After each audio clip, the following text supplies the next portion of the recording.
જગતના નાથ જ્યારે નગરચર્યા કરતા હોય છે ત્યારે શોભા વધારતા ગણપતિ સ્વરૂપના ગજરાજો સૌથી પહેલા નીકળતા હોય છે, જે બાદ ભગવાનના ગુણ ગાતા અનેક સાધુ સંતોની મંડળ પણ હોય છે.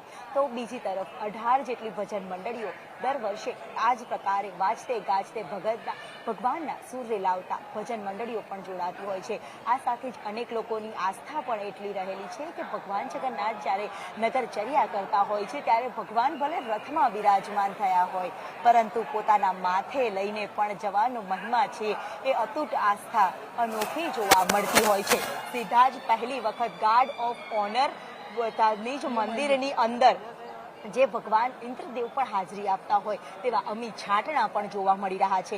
સાથે જ વૈદિક મંત્રોચ્ચાર સાથે પહિંદ વિધિ કરવામાં આવશે અને સાથે જ ગાર્ડ ઓફ ઓનરની પહેલી વખત ભગવાન જગન્નાથજીની રથયાત્રામાં ગાર્ડ ઓફ ઓનર પહેલી વાર આપવામાં આવી રહ્યું છે અને જે બાદ ભગવાન જગન્નાથજીની રથયાત્રાનો પ્રારંભ કરવામાં આવશે. આ સાથે જ મુખ્યમંત્રી ભૂપેન્દ્ર પટેલ તેઓ અહીંયા પહોંચ્યા છે. પહિંદ વિધિ જે કરવામાં આવી રહી છે અને સાથે જ વાજતે ગાજતે વૈદિક ઓકે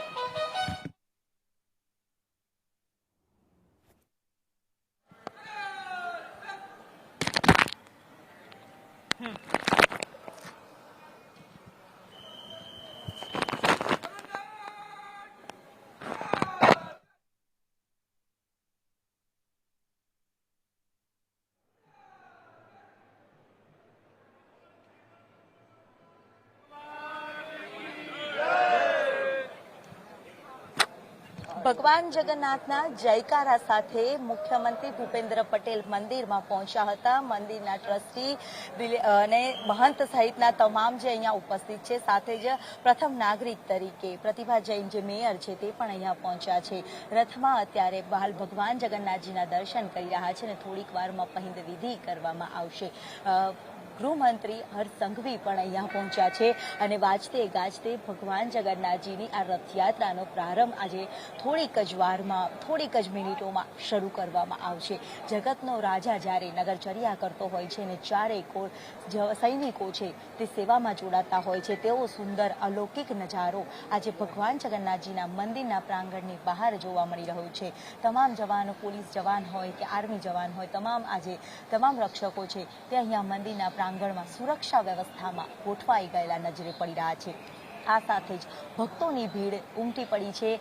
સાથે જ કોઈ અનિચ્છનીય બનાવ ન બને તે માટે સુરક્ષા વ્યવસ્થાની સાથે ત્રીજું નેત્ર એટલે કે સીસીટીવીની સાથે સાથે ડ્રોન મારફતે પણ ચુસ્ત બંદોબસ્તની અને તમામ પૂરતી વ્યવસ્થાની નજર છે તે રાખવામાં આવી રહી છે. કંટ્રોલ રૂમમાં પણ પોલીસ બંદોબસ્ત રાખવામાં આવ્યો. કંટ્રોલ રૂમમાં પણ ચાંપતી નજર છે તે દરેક મુવમેન્ટ ઉપર રખાઈ રહી છે. અનેક સાધુ સંતો છે તે ભગવાન જગન્નાથજીના આશીર્વાદ લઈ રહ્યા છે.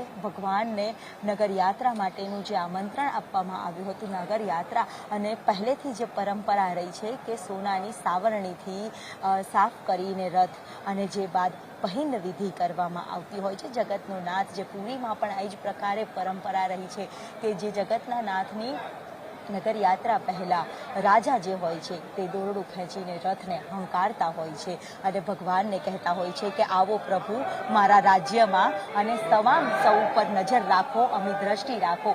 એ જ ઉદ્દેશ્ય સાથે અહીંયા સીધા જ દ્રશ્યમાં જોવા મળી રહ્યા છે કે સોનાની સાવરણી છે તેની પૂજા કરવામાં આવી, તેનું સાવરણીથી સાફ કરવામાં આવ્યા અને જે બાદ પરંપરાગત રીતે ભગવાન જગન્નાથજીની રથયાત્રાનો પ્રારંભ થયો છે. ઐતિહાસિક રથયાત્રાનો પ્રારંભ થયો છે.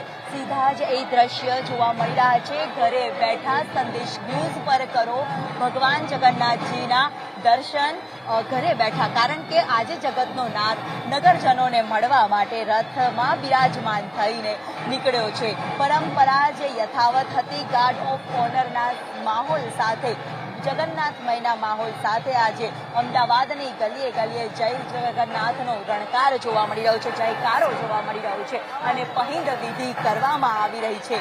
જગતપતિ, જગતનો નાથ આજે નગરચર્યા કરતો નજરે પડી રહ્યો છે અને આજે ઉમળકાભેર ભક્તિ, ભોજન અને ભક્તોનું આ ત્રિવેણી સંગમ અહીંયા જોવા મળી રહ્યું છે. અનેક સાધુ સંતોની હાજરી અહીંયા જોવા મળી રહી છે. રથયાત્રા ઐતિહાસિક, એનો પ્રારંભ નિજ મંદિરથી રથ આગળ વધ્યા છે અને વાજતે ગાજતે જગતના નાથની નગર યાત્રાનો પ્રારંભ થતો નજરે પડી રહ્યો છે. રંગે ચંગે જય જગન્નાથના નાદ સાથે પ્રથમ રથમાં જગતનો નાથ રાજા રણછોડરાય રાજાધિરાજ બનીને નગરજનોને દર્શન આપવા નીકળ્યા છે. બીજા રથમાં બહેન સુભદ્રા અને ત્રીજા રથમાં ભાઈ બલરામ એટલે બંને ભાઈ બહેનોના ધ્યાન રાખીને અંતિમ રથમાં તેઓ બિરાજમાન થવાનું વધારે પસંદ કરતા હોય છે. વાજતે ગાજતે નિજ મંદિરથી ભગવાન જગન્નાથજીનો રથ આગળ વધ્યો છે. વાજતે ગાજતે ભગવાન જગન્નાથજીની રથયાત્રાનો પ્રારંભ થયો છે. 148મી રથયાત્રા વાજતે ગાજતે નિજ મંદિરથી નગર યાત્રા તરફ પ્રયાણ કર્યું છે.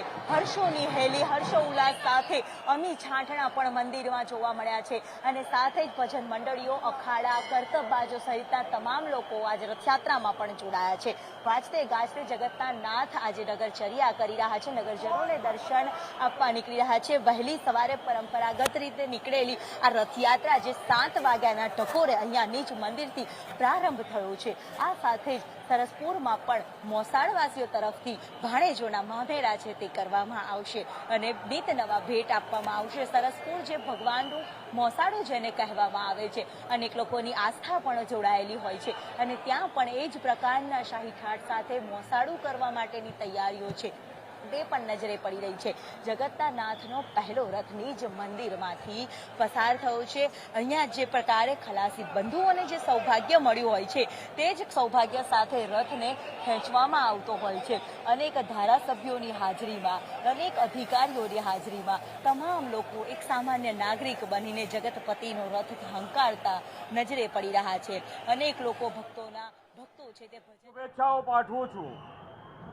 ભગવાન જગન્નાથ એ દરિદ્ર નારાયણ શ્રમિકોના આરાધ્ય દેવ પણ છે. આજે માનનીય વડાપ્રધાનશ્રીએ જે વિકસિત ભારતનો સંકલ્પ લીધો છે એ સંકલ્પ પૂરો કરવા માટે આમ સૌ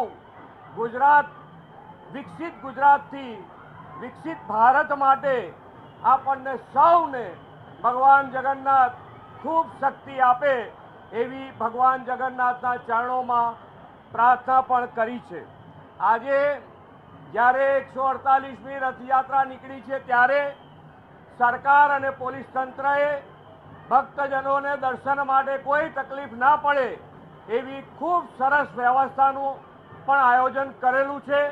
ખૂબ સારી રીતે ભગવાન જગન્નાથની યાત્રા એ કોમી એકલાસથી નીકળી છે અને ખૂબ સારી રીતે પૂર્ણ થશે. આજે જ્યારે કચ્છીઓનું પણ આ નવું વર્ષ છે ત્યારે દેશ વિદેશમાં રહેતા કચ્છી પરિવારોને પણ આજના વર્ષે નૂતન વર્ષા અભિનંદન પાઠવું છું અને આજે ભગવાનના ચરણોમાં પ્રાર્થના કરું છું કે દરેક જણની સુખ, શાંતિ અને સમૃદ્ધિ વધે. જય જગન્નાથ.